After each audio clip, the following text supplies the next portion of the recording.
so many games come out each year, and one thing most folks agree that if your game is good, it will be successful. Well, I don't think so. A lot of games. Shitty garbage games get crazy numbers, while the actual gems rot in low sales and barely hold any player count. That's what I want to talk about in this one, like good games that deserved way more but just failed to sell decently, and we will probably never get a sequel from them. Singularity. Honestly, I think Singularity just came out at the worst possible time. Back then, if you were an FPS and you weren't Call of Duty, Battlefield, Halo, or Bioshock level huge, people kind of ignored you automatically, and from screenshots alone, Singularity looked like another generic gray shooter from 2010. But then you actually play it and realize the game is doing way cooler stuff than most shooters around it. Like, the time manipulation mechanics alone make it memorable. There's a part early on where an entire room shifts between timelines right in front of you, and suddenly this abandoned, wrecked facility becomes this fully operational Soviet lab,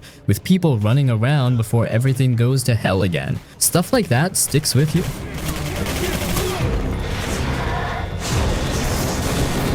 And I always liked how committed the atmosphere was too. The island feels creepy the entire game. Not full horror game scary, but there's constantly this weird tension where everything feels unstable. Mutants jumping at you, old recordings, Soviet experiments gone wrong, reality breaking apart around you. It's got a little Bioshock energy to it, a little fear energy too. Even the weapons feel good in that old school FPS way where every gun had its own identity. The Seeker rifle especially is sick because you literally guide bullets manually through the air. That's the kind of dumb, fun, experimental stuff shooters barely do anymore.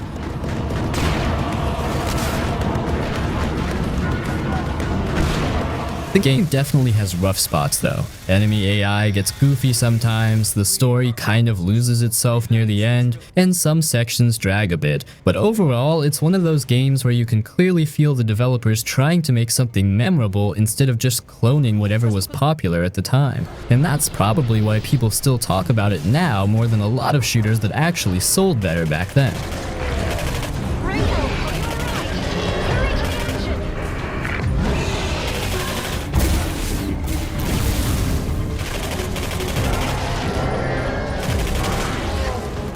Prince of Persia: The Lost Crown. So, looking at Prince of Persia: The Lost Crown, this is one of those situations that honestly just bums me out, because the game we got is straight up fantastic, but the commercial reality of it is super depressing. We haven't had a proper original Prince of Persia game in forever. People were begging for Sands of Time to come back, and instead, Ubisoft reveals this 2D Metroidvania with a completely new main character, Sargon, and a wildly different vibe in the initial trailers. A lot of people wrote it off immediately, but I grabbed it because I love this genre, and man, I was completely blown away. The movement in this game is incredibly fluid. You start off just running and jumping, but eventually you're stringing together these massive screen-wide acrobatics, bouncing off walls, dashing through midair, and using time powers to teleport back to a shadow clone of yourself to solve crazy platforming rooms. The combat is surprisingly deep too. It has this really satisfying parry system,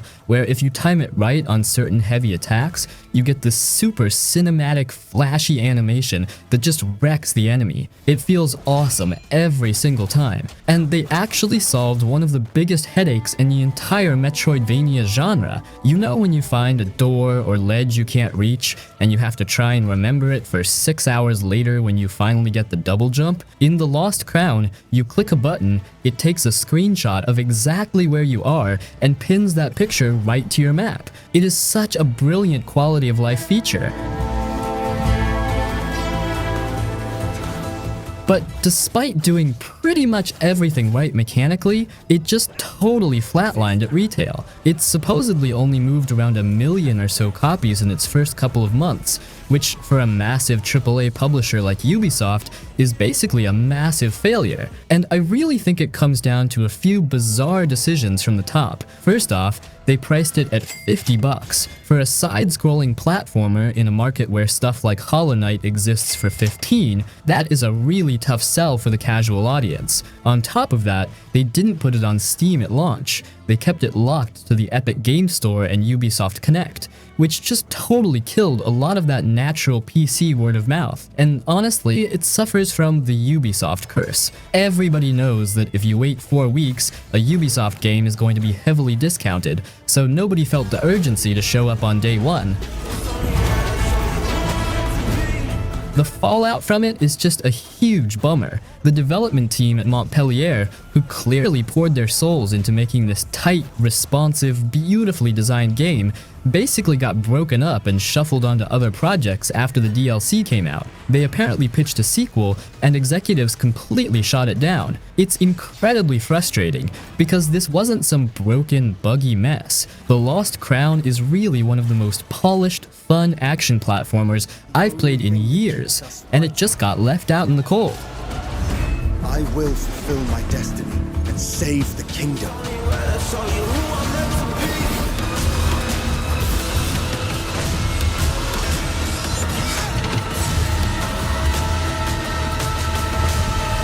Mad Max. I have a real soft spot for games that completely nail their atmosphere. You know the kind I mean. Games where you just stand still, pan the camera around, and totally buy into the world the developers built. And that is exactly what happened when I fired up Mad Max. I originally played this back when it dropped, and going back to it recently, I was honestly kinda shocked by how hard it still hits. I just finished another full playthrough, clearing out camps and building up my ride, and man, I want to talk about it. Because on this channel, I try and just really talk about stuff I really enjoy, and this is just a remarkably solid, good-ass game. The setup is pretty straightforward. You play as Max, you lose your iconic interceptor in the very beginning, and you team up with this weird hunchbacked mechanic named Chumbucket to build the ultimate wasteland vehicle called the Magnum Opus. The entire game revolves around this car. Avalanche Studios handled the development, and while they apparently found making a vehicular combat game challenging at first, they completely nailed the final product. The driving and the car combat are easily the massive highlights here. You are slamming into war parties, firing harpoons to rip the wheels off enemy vehicles, and boosting through the sand. It feels heavy, loud, and incredibly violent. And when you are forced out of the car, the hand-to-hand combat is this brutal, bone-crunching brawler system. It has that familiar rhythm of countering and striking, but every single punch Max throws looks like it really hurts. You are gathering scrap to upgrade your knuckles, your jacket, and most importantly, bolting massive spikes and V8 engines onto your car to survive. But despite all of this super satisfying gameplay, Mad Max completely underperformed commercially. It is honestly one of those classic cases of catastrophic release timing. The game launched on September 1, 2015. If that date sounds familiar to you, it is because it is the exact same day Metal Gear Solid: The Phantom Pain came out. Going up against one of the most anticipated games of that entire generation was practically a death sentence for sales. The former CEO of Avalanche Studios even specifically pointed to launching on that same day as the reason the game's performance was so underwhelming. On top of that, it came out several months after the Mad Max Fury Road movie hit theaters. Because of that awkward gap, it missed out on coasting on the massive film hype, and a lot of the casual audience just assumed it was some cheap, rushed movie tie-in game, which it absolutely was not.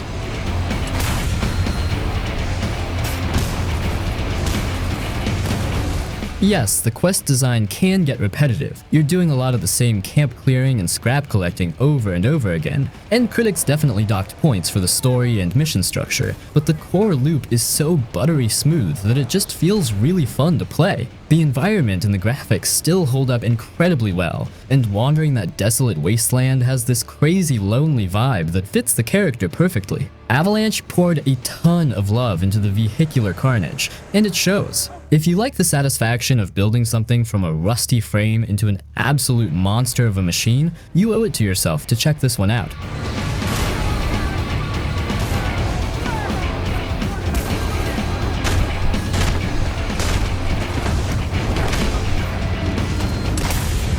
Sleeping Dogs. You ever play a game and immediately feel like it should have been way bigger than it actually was? Like, not cult classic bigger, I mean really mainstream gigantic. That's basically Sleeping Dogs in a nutshell, because on paper, this thing sounds almost impossible to mess up. Open world crime game set in Hong Kong, undercover cop story, martial arts combat inspired by old school action movies, street racing, karaoke, gambling, brutal environmental takedowns, really good voice acting, and honestly one of the better crime game stories of that entire console generation. And somehow, this thing came and went without becoming the monster franchise it probably should have been. And what sucks is the game absolutely has that you can tell people cared energy all over it. The first thing that hits you is the setting. Hong Kong in this game feels different from the usual open world cities everybody copies from Grand Theft Auto 5 or older GTA stuff. The streets are packed, signs glowing everywhere, wet pavement reflecting neon lights at night, cramped markets, tiny alleyways, food stands, people yelling at each other, traffic constantly squeezing through tight roads. It has personality. The city feels dense instead of just huge for the sake of being huge.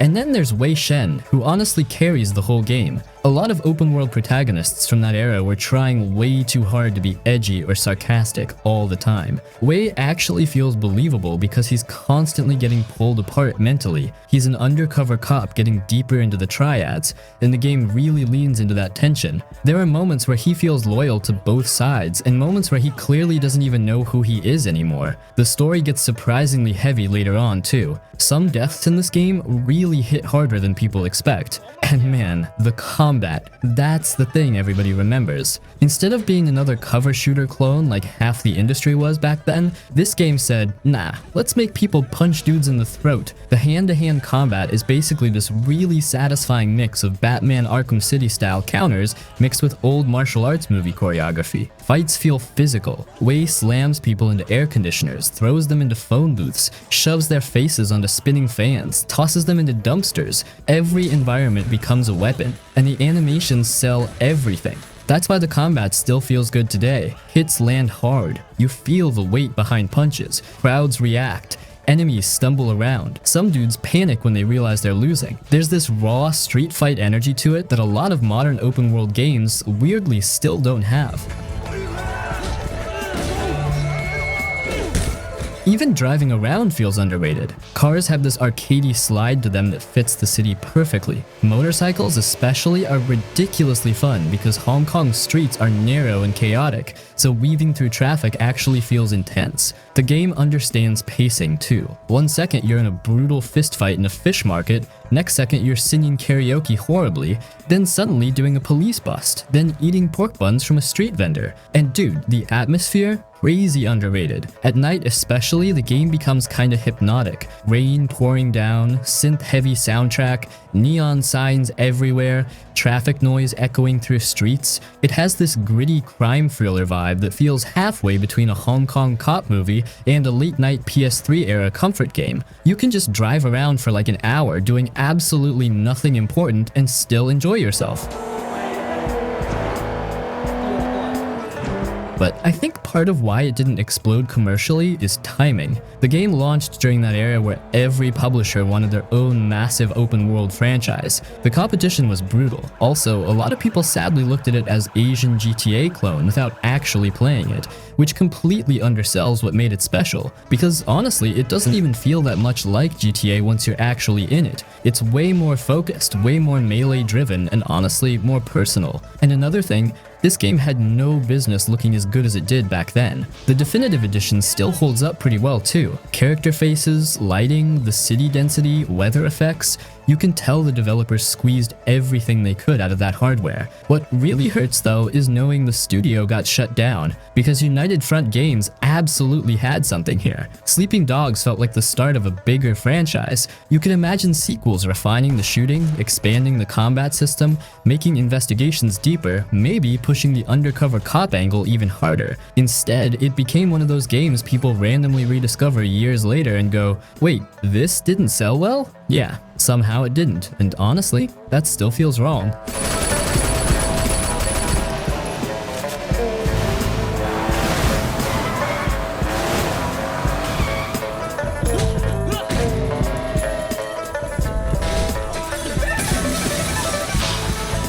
System Shock 2. This one is legendary. Like, when we talk about good games that didn't sell well, this is almost the poster child for that entire conversation. It came out back in 1999, which was just a completely stacked year for games, and it was a massive critical darling. Reviews at the time were screaming about how amazing and groundbreaking it was, but almost nobody actually bought it. It sold something like 100,000 copies early on, which even back then was considered a huge commercial failure. It straight up contributed to Looking Glass Studios going bankrupt shortly after. And the crazy part is, without System Shock 2, the modern gaming landscape would look completely different. We wouldn't have BioShock, we wouldn't have Arcane doing Dishonored or Prey. It is essentially the granddaddy of the modern immersive sim. The setup is pretty intense. You wake up from cryosleep on this massive starship called the Von Braun, and you immediately realize everything has gone completely to hell. There's blood everywhere, the crew is either dead or mutated by this weird alien biomass called the Many, and I gotta tell you, the atmosphere is just deeply, deeply unsettling. The audio design does a massive amount of heavy lifting here. You're creeping down these cold, empty metal corridors, and you constantly hear these horrible, desperate moans from the infected crew members. They are literally begging you to kill them and apologizing while they sprint at you with the lead pipe. It's rough.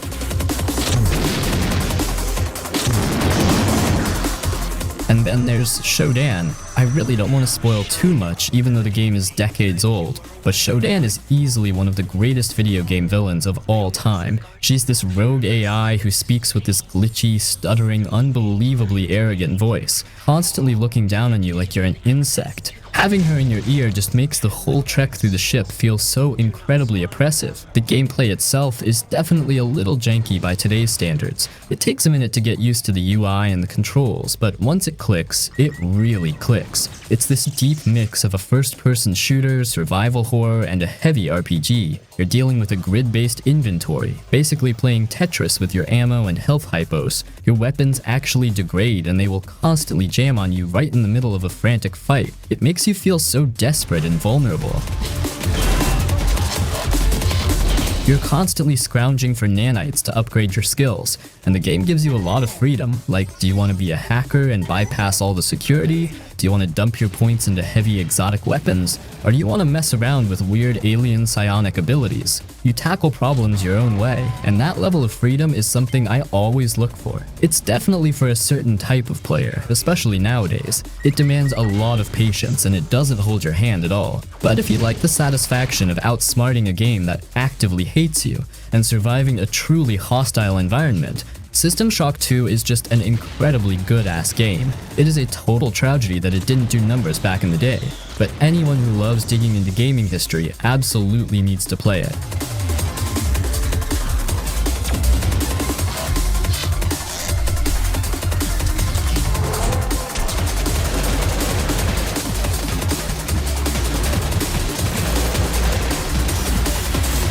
Marvel's Guardians of the Galaxy. When it dropped back in 2021, developed by Eidos Montreal, it was dead on arrival for so many people, and it honestly failed to meet Square Enix's launch sales expectations. During their financial briefings, Square Enix flat out admitted that the initial sales undershot what they were hoping for, and we all know exactly why it happened. It had the massive, dark cloud of the Marvel's Avengers game hanging right over its head. Everyone looked at this and thought, oh great, another broken live service game, full of microtransactions. But that was the craziest part. Guardians was strictly a single-player game, with absolutely zero downloadable content and zero microtransactions. It was just a complete, linear, story-driven action-adventure.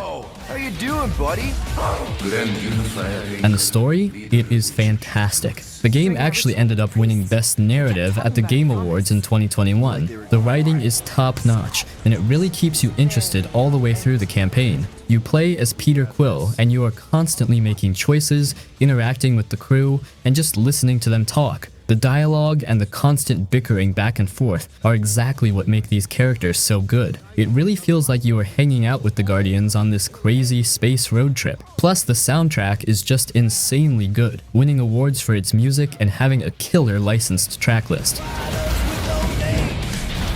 Now, the gameplay and the combat definitely drew some mixed reactions from critics and players. I will totally admit that the combat can get a little stale or tiresome toward the end of the game. You are mostly holding down the fire button as Star-Lord, while directing the rest of the team to do their special moves. But the game gives you these awesome accessibility options to set a custom difficulty scale, which lets you just breeze through the fights and enjoy the incredible story. It really sucks that it took so long for people to realize how good this was. Square Enix had to rely on heavy discounts and sales initiatives kicking off in November 2021 just to try and make up for the slow start. It did eventually get a second wind and reached over 8 million players, mostly because it got tossed onto Xbox Game Pass and PlayStation Plus. But man, as a launch title, it totally underperformed.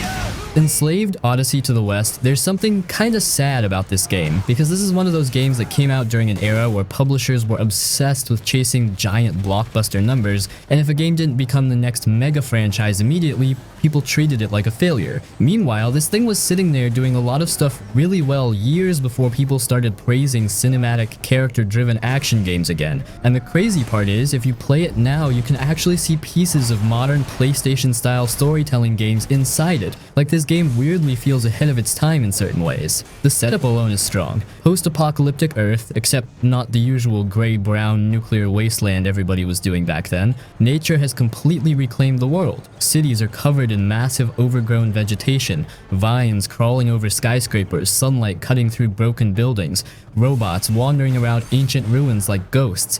It has this beautiful, lonely atmosphere that instantly separates it from all the generic end-of-the-world games from that generation. Can't sneak past them. I'll get across and draw their attention. And visually, dude, this game still has moments that look awesome. You'll climb to the top of some collapsed structure and see entire cities buried under greenery while these giant ruined machines sit in the distance, and it creates this weird mix of peaceful and creepy at the same time. The art direction carries hard. You can tell the developers had a very specific vision instead of just trying to copy whatever was popular. But the real reason people who love this game really love it is the relationship between Monkey and Trip. That's the whole thing. Monkey, voiced by Andy Serkis, starts off as this rough, angry survivor who honestly just wants to be left alone. And then Trip basically enslaves him using this headband device that can literally kill him if he disobeys her. Which sounds insane, and it is, but what makes the story work is how their relationship slowly evolves from distrust into genuine dependence and understanding. And Andy Serkis absolutely carries scenes here. Before performance capture storytelling became standard everywhere, this game was already trying really hard to make conversations feel natural and emotional. Monkey feels human because Serkis gives him frustration, sarcasm, exhaustion, awkwardness. He's not some clean superhero dude, he's messy. Trip's great too because she's not written like generic strong female character dialogue from that era where everybody sounded weirdly robotic and smug all the time. She's vulnerable, smart, scared sometimes, hopeful other times. Their chemistry feels believable because they annoy each other constantly. And honestly, the game gets surprisingly emotional later on, especially once you start understanding the world and what happened to humanity. I'm just saying, when my father hears about all you've done for me, I know he'll offer you a home. Gameplay-wise, it's this mix of platforming, light combat, traversal, and cinematic set pieces. You can definitely feel the DNA of older action-adventure games in it. Climbing sections are very controlled and cinematic, almost like a prototype version of stuff you'd later see refined in games like Uncharted 2 Among Thieves, or even modern God of War pacing structures. Now, to be fair, the combat isn't revolutionary, it's probably the weakest part overall. It's functional, satisfying enough, sometimes repetitive. You've got staff attacks, crowd control stuff, ranged options, enemy robots with different behaviors. It works, but the gameplay itself was never really the main reason people remember Enslaved. It's the journey. It's the feeling of traveling across this broken world with these characters while the soundtrack kicks in and the game suddenly slows down for quiet moments. There's this sincerity to it that's hard to explain. The game isn't trying to be ironic or constantly funny or overly edgy. It just wants to tell a human story inside a weird sci-fi world.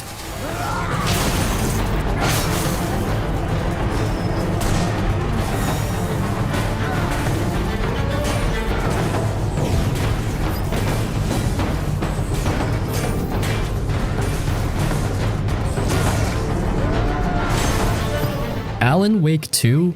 technically the game sold decent eventually, but for the budget, the production value, the reviews, and just how much people talked about it online, you'd expect this thing to have exploded way harder commercially right away. Because dude, this game is wildly confident in itself. Most modern AAA games are terrified of confusing players for even 5 seconds. Alan Wake 2 almost does the opposite. It throws you into this weird, layered, psychological horror story full of live-action footage, reality shifting around you, unreliable narration, creepy New York talk show energy, murder investigations, musical sequences, supernatural darkness monsters, and somehow it all still feels surprisingly coherent once you settle into its rhythm. And the biggest reason it works is atmosphere. The atmosphere in this game is ridiculous. Bright Falls feels damp and uncomfortable in the best way possible. Wet forests, flickering flashlight beams, distant noises in the woods,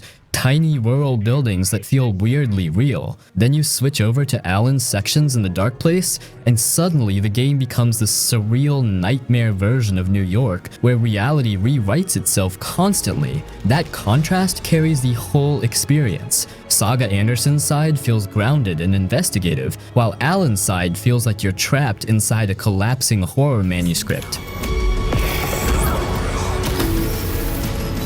And honestly, Remedy absolutely cooked with the visual design here. Some scenes look straight up unreal. The lighting alone is nuts. Flashlights cutting through fog, neon signs reflecting off wet streets, shadows moving around environments. This is one of those games where you stop walking for a second just to look around like an idiot. But what surprised me most is how restrained the game actually is. People hear survival horror and expect non-stop screaming and jump scares every 10 seconds. Alan Wake 2 is way slower and moodier than that. It takes its time. Sometimes you're just walking through a forest listening to branches crack around you. Sometimes you're sitting there trying to piece together clues in Saga's mind-placed detective board thing. Sometimes the game gets almost dreamlike, and then suddenly it becomes terrifying out of nowhere. There's something. The sound design does a lot of heavy lifting too. Whispering voices, distorted echoes, random sounds in the distance, enemies chanting lines at you while slowly approaching through darkness. Headphones in this game are dangerous, man. And the craziest thing, Remedy somehow made exposition-heavy weirdness entertaining. Normally, if a game starts throwing around stories becoming reality meta-narrative stuff, my eyes glaze over instantly. But here, the performances sell it. Sam Lake especially deserves credit, because his fingerprints are all over this thing. The game has that same Remedy-style awkward, surreal humor mixed with genuine creepiness. One second you're uncomfortable, next second there's some bizarre commercial or musical sequence that somehow works perfectly. And dude, that musical chapter, that's the kind of thing most AAA studios would never even attempt, because somebody in a boardroom would call it too weird. Meanwhile, Alan Wake 2 fully commits to it,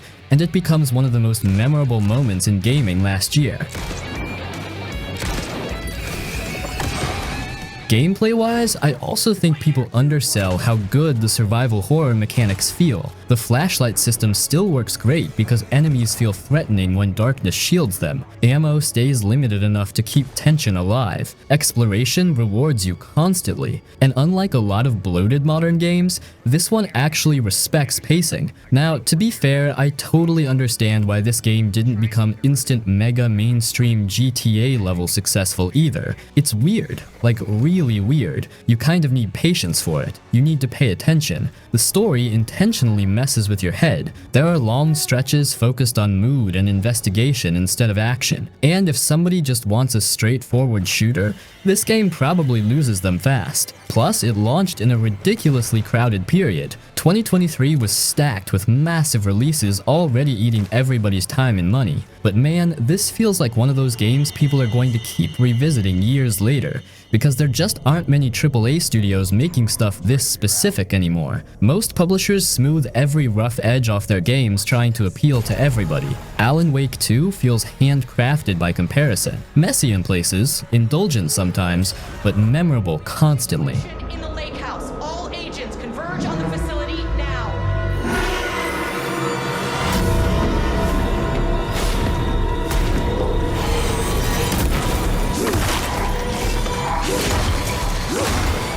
Beyond Good and Evil. When this dropped back in 2003, it was directed by Michel Ancel, the guy who created Rayman, and it had all the makings of a massive hit, but Ubisoft just completely fumbled the bag on the marketing. They released it right in the middle of this incredibly crowded holiday season, practically competing against their own massive release, Prince of Persia: The Sands of Time. Nobody really knew what Beyond Good and Evil actually was based on the box art, so nobody bought it. It was a massive commercial failure at launch, which is totally wild because this is just a good-ass game. You play as Jade. She's a freelance photojournalist, she knows martial arts, and she runs an orphanage on this beautiful water-covered planet called Atlis, with her adoptive uncle, Paige. And Paige is a giant, walking, talking pig who is also a mechanic. It is a pretty simple setup, but the world building immediately pulls you in. The planet is constantly under attack by these weird alien creatures called the Domzi, and the military force that is supposed to be protecting the citizens,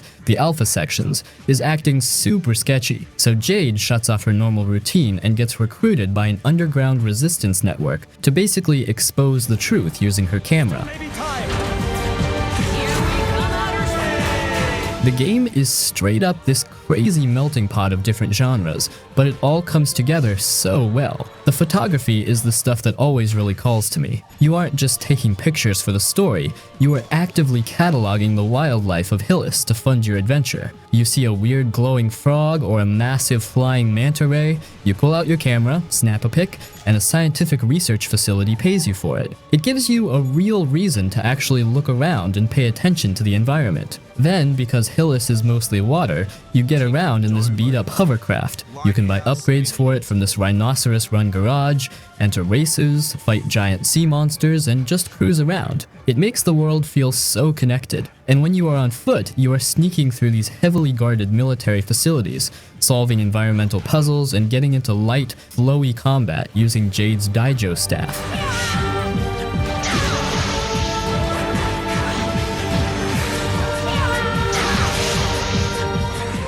It is definitely a little janky by modern standards. The forced stealth sections can be a bit frustrating, and the in-game camera, ironically enough for a game heavily focused on photography, gets stuck in the geometry sometimes. But I just walked away really enjoying my time with it, every single time I replay it. The heart and soul poured into the characters are unmatched. If you played older 3D Legend of Zelda games and you really enjoyed that grand sense of adventure, uncovering a massive conspiracy, and dealing with the environment along the way, Beyond Good and Evil is definitely for you. It is absolutely a tragedy that it didn't do the numbers it needed, leaving fans hanging on a massive cliffhanger for decades, but it absolutely earned every bit of its cult classic status.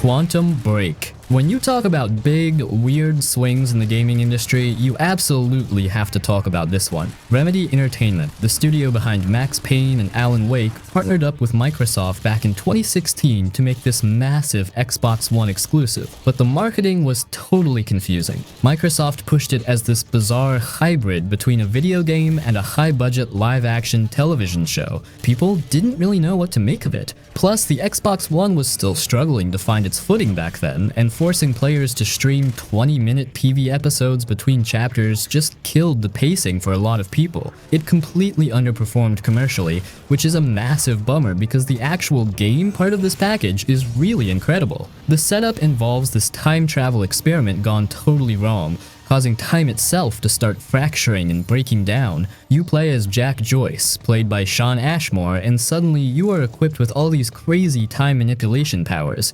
And let me tell you, the combat is where this game absolutely shines. Remedy just knows how to make shooting feel incredibly satisfying.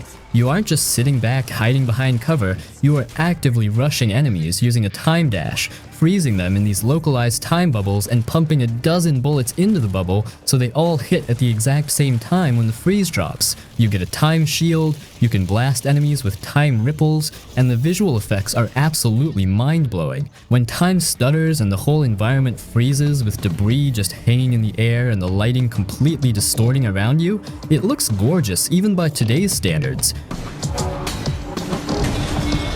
The cast is totally stacked too. You have Lance Reddick and Aidan Gillen turning in fantastic performances as the villains, and they bring a lot of weight to the story. And honestly, even though the live action episodes got a lot of hate, they are actually pretty fun if you treat them like a cheesy, big-budget sci-fi show. The choices you make in the game actually shift scenes in the episodes, which is a really neat concept, even if the execution was a little clunky and the file sizes were massive. It definitely demands a bit of patience with the heavy story focus and the live-action interruptions, but if you want a polished, linear, third-person shooter with totally wild supernatural powers and a really engaging sci-fi narrative, Quantum Break is just a remarkably solid, good-ass video game. It got completely overshadowed by its own weird television gimmick, but anyone who loves that classic Remedy studio weirdness absolutely needs to give it a shot.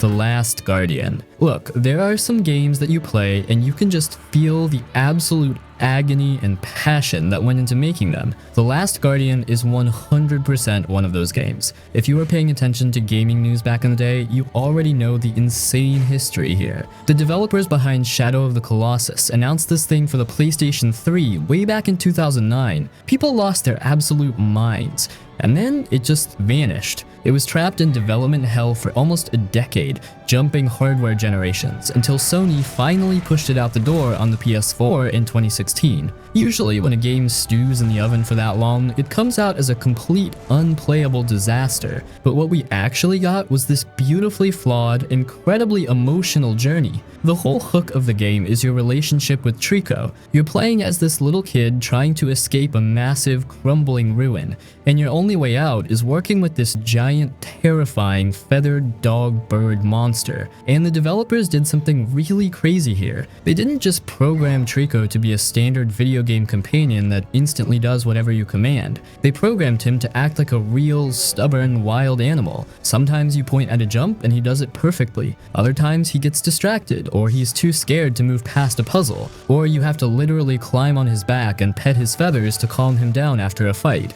The camera can definitely get stuck on walls, the kid controls like a tank sometimes, and the frame rate chugged pretty hard on the base PS4. It has a lot of that classic PS2 era jank, but man, the payoff is so worth it. The bond you build with Trico feels really earned, and the ending will absolutely ruin you.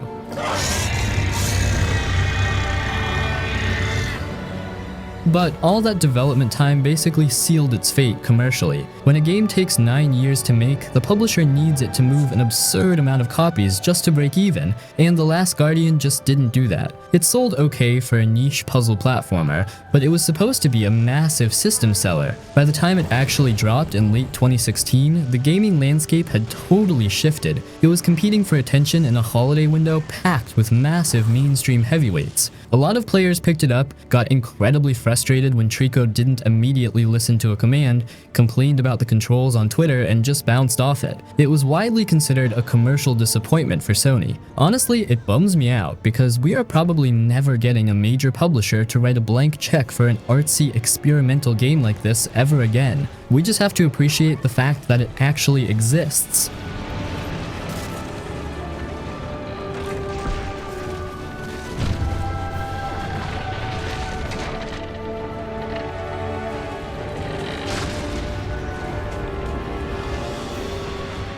Dishonored 2. I am a massive sucker for immersive sims.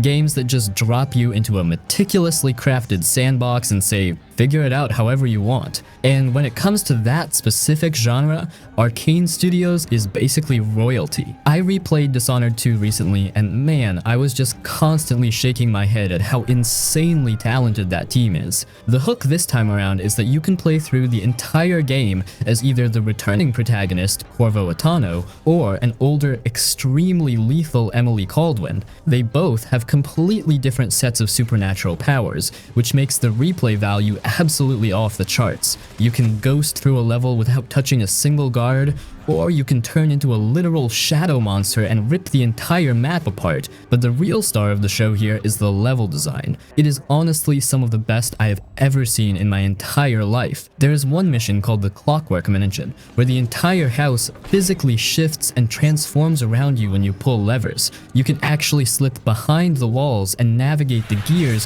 while the rooms are rearranging. Then, a few hours later, they throw you into a level called A Crack in the Slab, where you are literally holding a timepiece that lets you look into the past, and you are seamlessly jumping back and forth between two different time periods to bypass locked doors and guards. It is completely mind-blowing that a video game can even function like that without crashing.